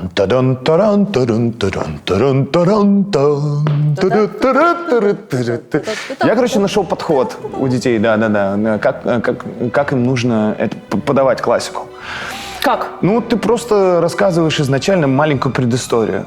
Сейчас будет бой, те в черном, эти в белом, у всех железно, у этих супер крутые навороченные мечи, у этих нунчаки. Они сейчас вместе будут сталкиваться в бою поле огромное, там вокруг все плачут, переживают, звери там все слетелись посмотреть на эту штуку, тучи сошлись, молнии. Вот представляете эту штуку? И вот сейчас эта битва происходит под этот трек. Поехали. Бэу. Турун. И такие, вау! Иван у меня 5 раз ставил противопоставить. Давай еще. А вот здесь он бьет. А все чушь. Плюс иногда просто даешь всегда... ты подсказываешь им, что за картину можно рисовать по этому поводу. Опа, белочка побежала. Ну, если петь и волк, то там все понятно. Во-первых, если послушать сказку, там она и озвученная есть, есть чисто музыкальная выдумка. А ты даешь какую слушать, озвученную или не озвученную? Не, я музыкальную. Я без сказки. Что-то со сказкой сразу скучно становится. Ну, на самом деле, да. А вот тут как бы сам себе фантазируешь. И это может быть не кошка, а рысь. А это не Петя, а Богдан. Ну, это просто картины. Им картины накидываешь какие-то условия, внутри которых эта музыка будет саундтреком их воображения. Вот и все. И когда ты подсказываешь эту картинку, дальше у них все само летает. Баба-яга полетела, здесь же дряво. Тут позвонила, села батарея, черт побери. Причем иногда надо это в контексте чего-то современного обязательно делать. Потому что мы же в современном мире, да, не только сказка, но что-то должно быть. Ты запрещаешь им что-нибудь слушать? Нет. Инстасамка. Да, окей. Без проблем. Пусть слушает. Ну, что-то матершинное, наверное, не очень. Хотя, окей, я слышу, проскакивает, пофиг. Пусть будет. Но я подкидываю другой материал параллельно. Настя со своей стороны, я со своей, но больше я. Все-таки у меня там багаж музыкальный очень большой, поэтому я все время разное. С утра проснулись перед школой, собираемся, я хопаем, поставил. И мы под это собираемся. Ненавязчиво, тихонечко, оно себе играет, я не акцентирую, они слушают. А я на повторчик еще, Как знаешь, на радиостанции действует ротация жесткая. Вот тоже у меня, только без перерыва и без рекламы. Один и тот же трек долбаю, а потом такой: папа, можешь поставить вот этот трек, который вчера на кухне был? Я: yes, а это же Андерсон Пак. Давай.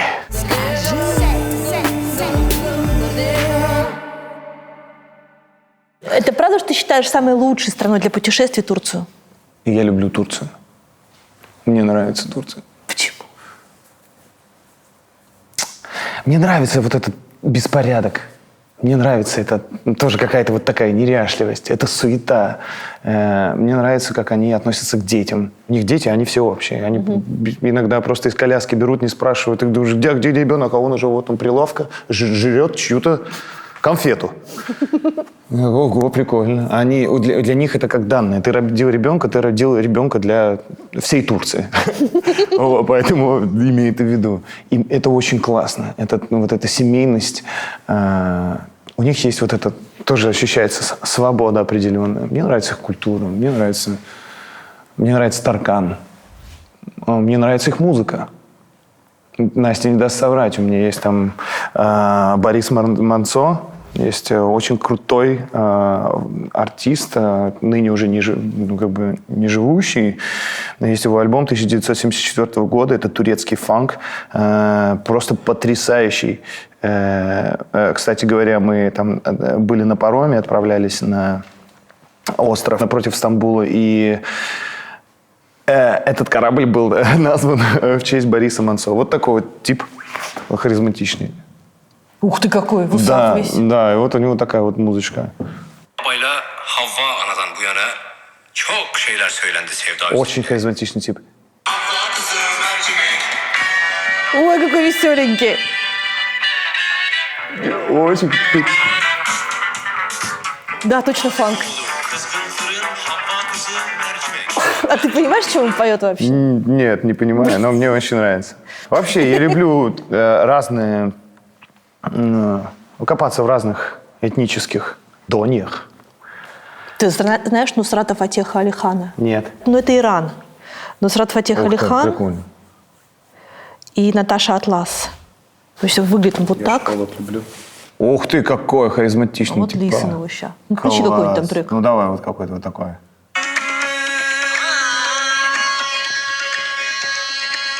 Ух ты.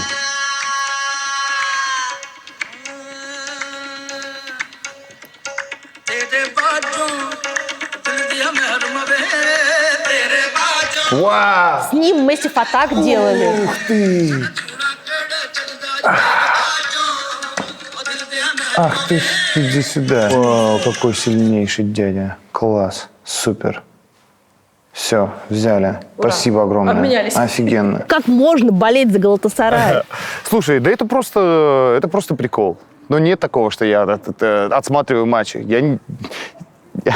Я целенаправленно никогда не болел за Галатасарай. Так случилось, что когда я играл в фифу, обычно там по определению ставишь себе команду перед тем, как начинаешь играть.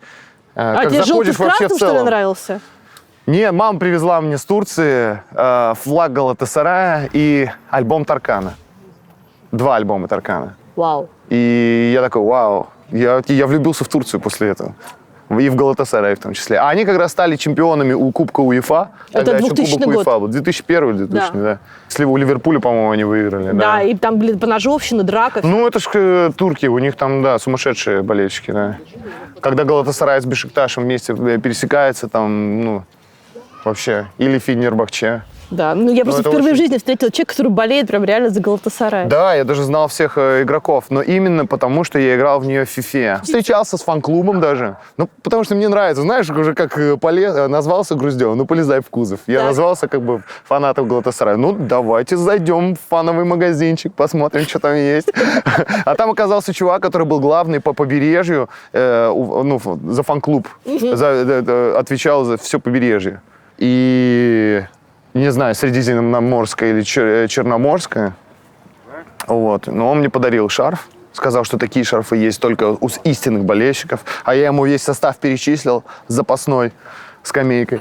Он говорит, окей, хорошо, держишь. Класс. Да, прикольно было. Поправь меня, если я не права. Мне кажется, что сейчас голос стал не, ну, как бы вот центром композиции музыкальной, как всегда это было. А голос — это один из инструментов. Вот у тебя там бас, вот у тебя там, не знаю, гитара, барабаны, еще что-то. И голос — это как часть вот этого всего узора. Угу. Нет? То есть ты относишься к голосу как к какой-то вспомогательной функции. Ты знаешь, впервые я понял это, когда услышал Скэтман. Угу. А потом Витаса. Знаешь, у него есть такой трек. Я подумал, о, прикольно. То есть реально голос может быть инструмент. Как сейчас такой период, когда это обретает популярность и имеет в массе своей более широкое проявление. Но в целом это не является, мне кажется, сейчас трендом. Все-таки там же есть слова, и их нельзя прятать. Их можно выкопать, причем не всегда посредством прослушивания долгого этой музыки, а скорее уже пойти в Apple Music и там, или там где-то почитать текст, да, и таким образом открыть. Да, но в целом как бы не совсем я согласен все-таки с этим. Точно важна харизма. Точно важна стала манера, особенность. В среде огромного количества артистов, появляющихся ежедневно, очень похожих друг на друга, и в то же время дающих такую широкую палитру разнообразия манер, манера своя особенная, ее уникальность становится крайне важной историей. Все пытаются это сделать, добиться, в том числе и каким-то поиском этой манеры. Хотя, мне кажется, она должна приходить натурально, от твоего голоса отталкиваясь, и от твоих сложностей, комплексов. То есть не надо придумывать. Она и так есть, просто как бы нужно научиться с этим совладать. Вот. И поэтому... это кому-то легче дается, кому-то сложнее. Но в целом, мне кажется, именно поэтому у тебя возникает такое ощущение, что сейчас голос становится частью инструмента. Потому что голос просто... Артист ищет свою манеру, и эта манера настолько давлеет, что превращает этот голос скорее в инструмент, нежели в информативную какую-то историю. Ну и слушай, все-таки мы выросли на текстовой культуре, да, когда текст был важнее, чем даже музыка. Я просто не очень понимаю. Мне кажется, что ты же пишешь отдельно стихи. От случая к случаю. Я все это пытаюсь сберечь для песен или же для своего перформанса. Потому что, когда я выступаю на сцене, я всегда сочиняю стихотворение под события, на которые мы выступаем. Вот так. Послушай, ну вот строчку про то, что птицы на закате их ровно столько, чтобы поднять тебя за платье над новостройкой. Класс, прикольно. Это Марк Шагал. Вау. Да, то есть это вау. А это просто одна из строчек в очень классной песни, которая вся пропитана такой нежностью, такой любовью, что это очень поэтический образ. Вау, класс, я аж засмущался. Это было отдельное стихотворение или это была сразу Да песня? нет, я услышал музыку, которую Вакула написал, и у меня возникла эта строчка. Но я почему-то сразу образ себе увидел какого-то заката и подумал о том, что так сложно наслаждаться закатом сейчас на природе, ну, потому что мегаполис не всегда позволяет тебе вырваться из его лап. А поэтому как я могу наслаждаться, как я могу обозначить, что это мегаполис, это новостройка? Как я могу романтизировать это все, учитывая, что это мегаполис и новостройка? Ну, наверное, каким-то вот таким... И оно как-то сразу приходит. Не то, чтобы это задача такая, но оно как-то... Это не описать целостно. Я хватаюсь за ярлыки и соединяю их вместе. Это единственный мой принцип творчества. Я так живу, соединяя людей, соединяя события, я так пытаюсь соединить возможности, я также соединяю идеи в голове, которые дают новую идею. Я считаю, что по этому принципу как бы все и делают. Это творчество заключается как раз в том, что твоя насмотренность, наслушанность позволяет тебе в какой-то момент соединить несоединяемое и получить что-то интересное. Вот. Поэтому текста иногда сочиняются у меня также рандомно. Ты берешь слово «мозоль» и еще какое-то слово, понимаешь? И пытаешься это все соединить. И нажал на ту же мозоль, жаль, прости, прощай. С этих пор я не дорожу тобой, лети звездой, мой дорогой. Слушай, ну написать песню про мозоли, я считаю, что следующий шаг – это песня про бородавку. Да. Да, но это тоже определенный вызов. Потому что, ну, абсолютно не романтичное слово.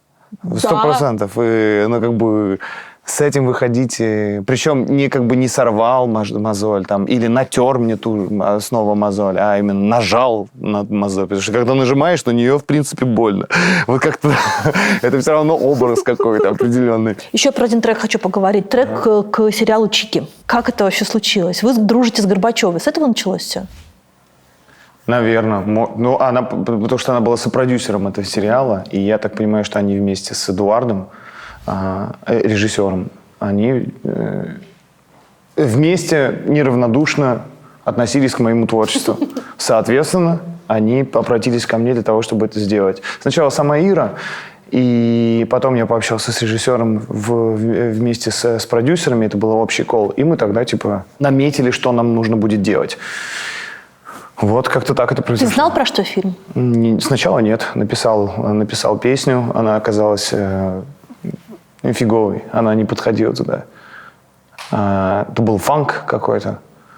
Фанк, да, такой доблестный фанк мы это назвали. Ну, такой, типа, доблестный фанк, мол, давай, все будет хорошо. Окей, бам-пам-пам-пам, не грусти. Не грусти, проститутка. Да, имени, да, все изменится, завтра начну новую жизнь. И как-то это все так было, ну, так...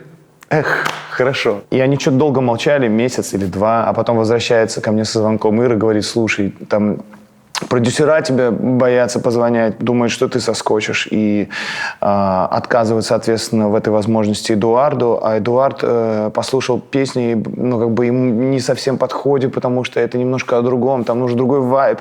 Давай, может быть, можно как-то поговорить с Эдуардом, и ты там что-то поменяешь, переделаешь, и я говорю, окей, давай. И когда мы поговорили с Эдуардом, Эдик сказал, что это вот так и вот так и вот так, я говорю, ага, ребята, знаете, как давайте сделаем? А покажите мне серию вообще, какие-то, 1, 2, 3, чтобы я вообще понял, о чем это. Когда я увидел все, что там есть внутри, я такой, блядь, ну какой доблестный фанк.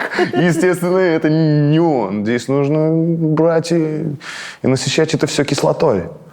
Кислотой. Кислотой, конечно. Дай мне боженька. ТБ-303, это есть такой родоначальник acid хауса. Бас такая, бас примочка, назовем ее так. Басовый синтезатор. И еще один родоначальник техно, TR-909. Вот. И, собственно, вот это два инструмента, которые были основоположниками саундтрека. И аккордеон, потому что это было требование Эдуарда, он хотел, чтобы какая-то вот к тем краям какое-то отношение в музыке было. Мы подумали, что, наверное, что это, Краснодарский край, наверняка аккордеон там фигурировал. Внезапно. Вот, поэтому, да, давай, окей, хорошо, пусть будет.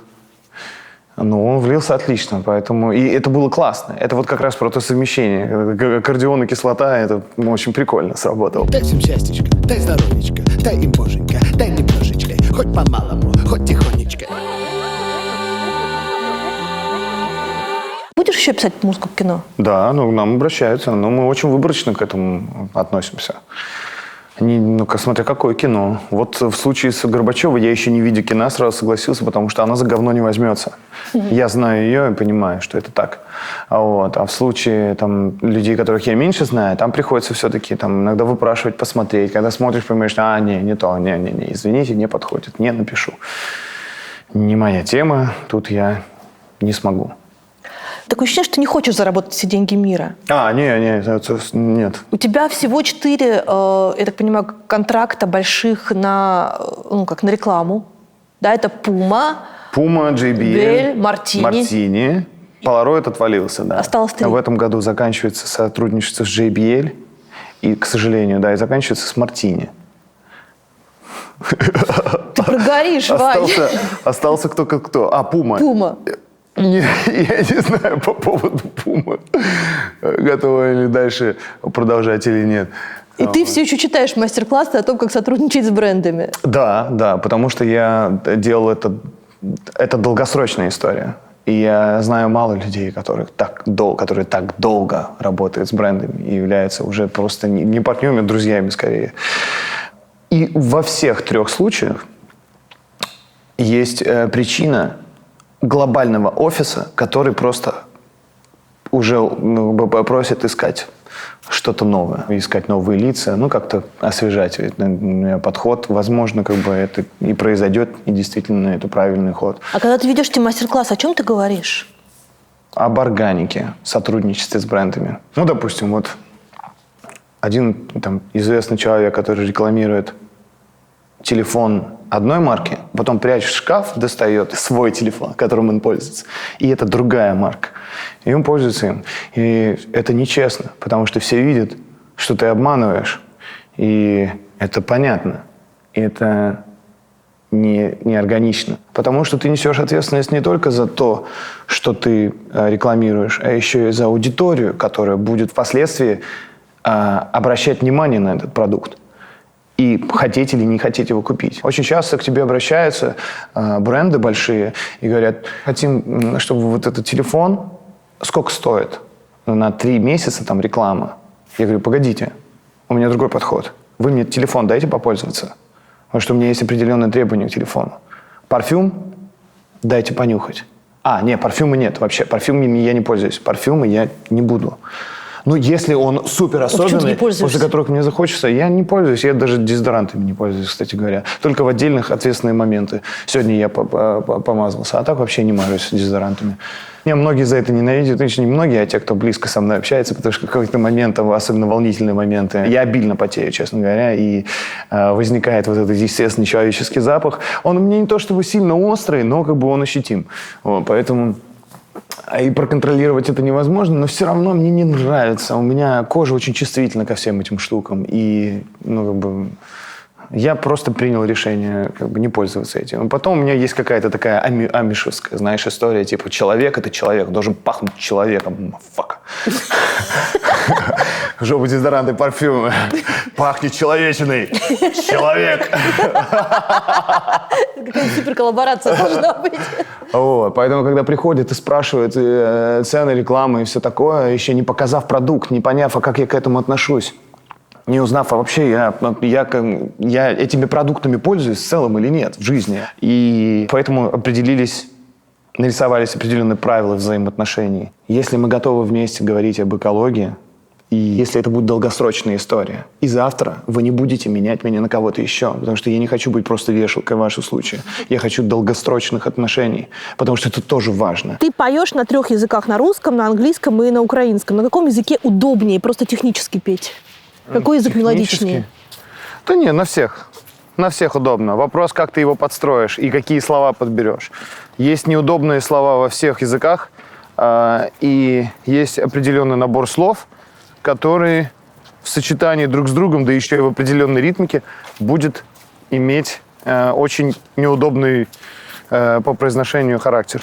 А если ты подберешь более правильные слова, сместишь ударение, смягчишь определенные буквы, то все будет чики-пуки.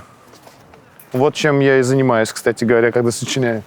Но я так и не поняла. В каких-то одних моментах ты говоришь, что сперва приходит бит, потом, значит, мелодия, потом уже как-то текст, неважно, какие слова. А в каких-то других моментах ты говоришь, вот у меня стихотворение, и потом хоп, и оно оказывается песней. А на самом деле как? Все по-разному бывает. Заметку намечал. Голосовую? Да, голосовую. Иногда написал словосочетание. Иногда написал слово, иногда написал тему. То есть сперва вообще была идея, да, получается, потом был текст, да, а потом... Я точно понимаю, окей, хорошо. Про любовь я пишу хорошо, это легко, неинтересно. Мне нравится, когда Да сложно. у тебя про любовь очень мало песен. Ну, нет, есть даже, вот, ну, есть, но это достаточно легко писать. А, да? Да, изи. Несмотря на то, что много об этом пишут, я знаю, как писать о любви. Я знаю, потому что, ну, как бы, мне это легко дается. И мне из-за этого становится иногда неинтересно. Только когда, ну, очень уж надо высказаться, тогда окей. А в основном я пытаюсь усложнить этот процесс всегда и найти что-то, о чем писать мне будет полезнее для общества, полезнее для, там, не знаю, для себя. И в целом это интереснее. Одна из тем — это скоротечность времени и того, как быстро все развивается, и как я не успеваю за этим развитием, и понимаю, что мне нравится не успевать. Я не хочу знать все, я не хочу ускоряться. Но в какой-то момент я хочу остановиться и сказать: окей, все, давайте, я здесь, там все равно встретимся. Вот такие темы. А у тебя еще было суперискушение, связанное с твоей внешностью. То есть ты там, я смотрела детские всякие юношеские фотографии, там какие-то видосы, видео паранормальных. Блин, ты такой идеальный солист бойс-бенда. Да, тогда я был, именно таким. Ну, я и старался быть таким. Если посмотреть там мои клипы, которые я не люблю показывать, разные в паранормальных. Я ж там мачо-мен. Не матч, наоборот, такой, ну, такой... Ну, слащавенький такой. Да. До противности даже. Да, конечно, да. Ты сознательно дошел до того, что... Ход глуп, знаешь, когда вот так вот... Да, вот эти все штучки, да, было все, да. То есть ты специально это делал? Ну, отчасти да. Ты же понимаешь, что это возраст как бы меня, потенциального самца, который уже зрелый и готов сейчас к спариванию, готов к зрелой жизни какой-то, знаешь, такой. И если на это смотреть вот чисто биологически, то я, собственно, проявлял свои возможности, всю свою красоту. И я не знал, как это делать, кроме как так. А потом ты отпустил бороду лопатой? Да познал все, ты же как бы семью, все остальное, и понял, что окей, давайте еще что-нибудь, глубины доставать какие-нибудь. Да. Каждый мой какой-то новый образ — это протест мне прошлым. Да. То есть я сам с собой воюю. Мне скучно быть одинаковым. Я не могу. Как в песнях, так еще где-то. Хотя, конечно же, это имеет свои повторения и что-то еще, но тем не менее я максимально сильно стараюсь быть всегда чем-то новым. А каким ты хочешь быть в старости? Я в старости хочу быть спокойным, потому что я сейчас не совсем спокойный. Хотя я успокаиваюсь. Ну, старею. Когда ты снялся в фильме «Веселые ребята», который, не самый удачный фильм вообще в своей карьере, в твоей карьере, ты сказал в интервью Дудю удивительную фразу. Такая, знаешь, такая самоуверенная, что я дождусь фильма, в котором будет классный сценарий, который мне понравится, и в котором будет роль, в которой я смогу показать всем, что я классный актер. Знаешь, в 2017 году это звучало так, довольно самоуверенно после фильма «Веселые ребята». И тут бах, и ты снимаешься в большой роли в фильме «Петровы в гриппе» у Серебренникова. Я так-то завтра на работу, я понимаю, что, конечно, это очень важно, высказаться там вот это все, но ты совесть-то имей. Ты собираешься умирать или нет? Вообще, да, собирался. Так, просто хотел уладить некоторые формальности. Объясниться под конец. Это ты отлыниваешь. Ты боишься? Как ты на это пошел? Да у меня вариантов особо не было. Кирилл Серебренников – это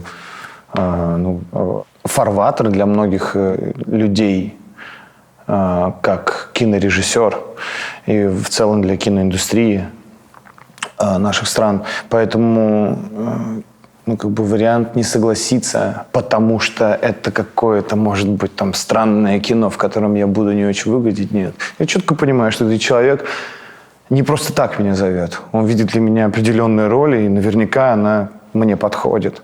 Более того, у нас даже кинопроб не было. Я не сдавал никаких кастингов и не проходил никакие тесты. Я просто пришел на читку сценария, потом мы отработали это на месте, где мы будем это снимать, и через 2 дня я снимался уже.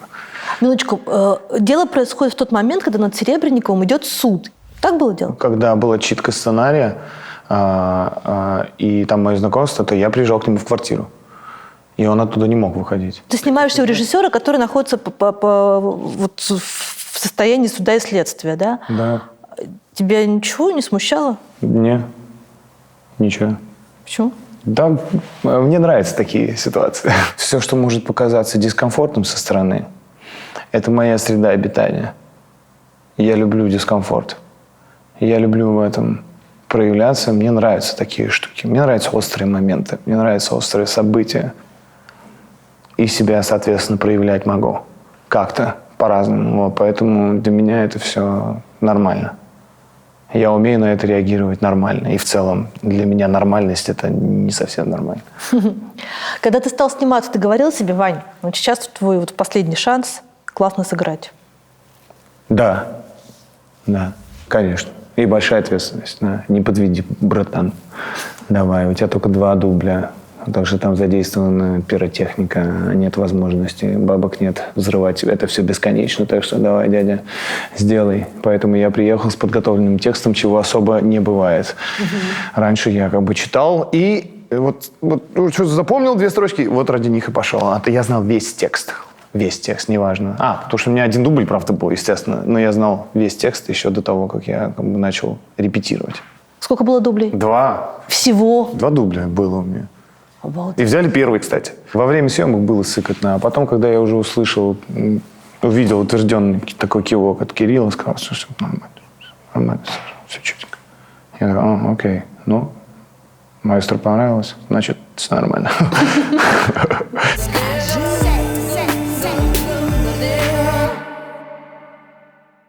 За тот год, что ты был в отпуске и проводил время с семьей, что нового ты узнал про свою семью?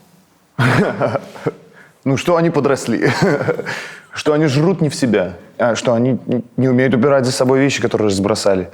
Потом, в том числе, я узнал, что они благодарны, что они ответственны, что они могут оставаться сами, что они интересно рассуждают, что они научились читать и говорить по-французски, что они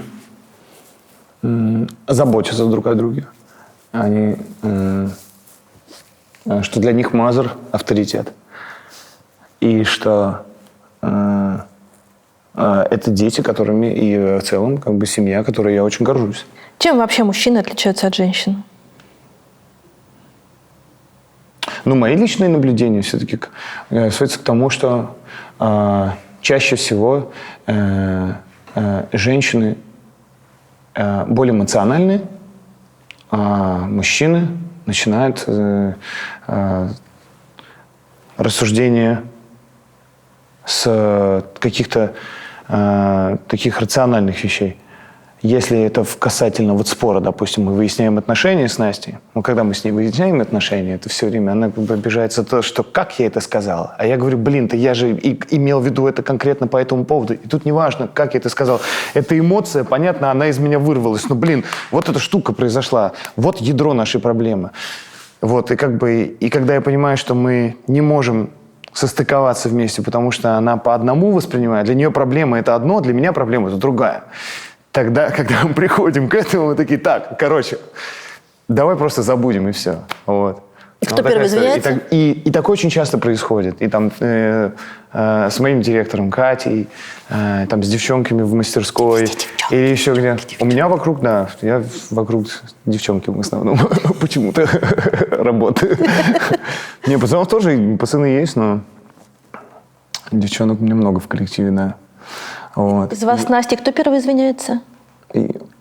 Я чаще. Я думаю, что она это признает. Но она, конечно, скажет, что ой, твои извинения — это скорее яд, а не извинения. Ты так извиняешься, что мне еще хуже становится. Да, но я извиняюсь. Не, я умею признавать ошибки свои, 100%. Причем иногда я это делаю даже слишком быстро, подозрительно быстро. Но я научился это делать просто с самого детства. Как ты считаешь, могла ли бы быть женщина президентом Украины? Да могла бы, что нет, конечно. Что бы это изменило? Не знаю, возможно, подход какой-то поменялся, возможно, появились какие-то дополнительные настройки, важности, ценности.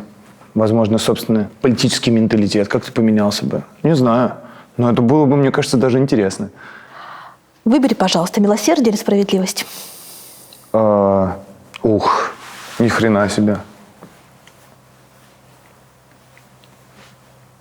Не могу. Не смогу. Свобода или стабильность? Свобода. Правда или безопасность? Правда или безопасность? Правда. Музыка или семья?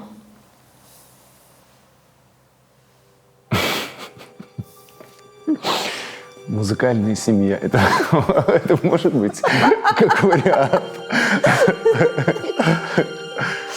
Может быть. Спасибо большое. Всё. Конечно. Тебе спасибо огромное.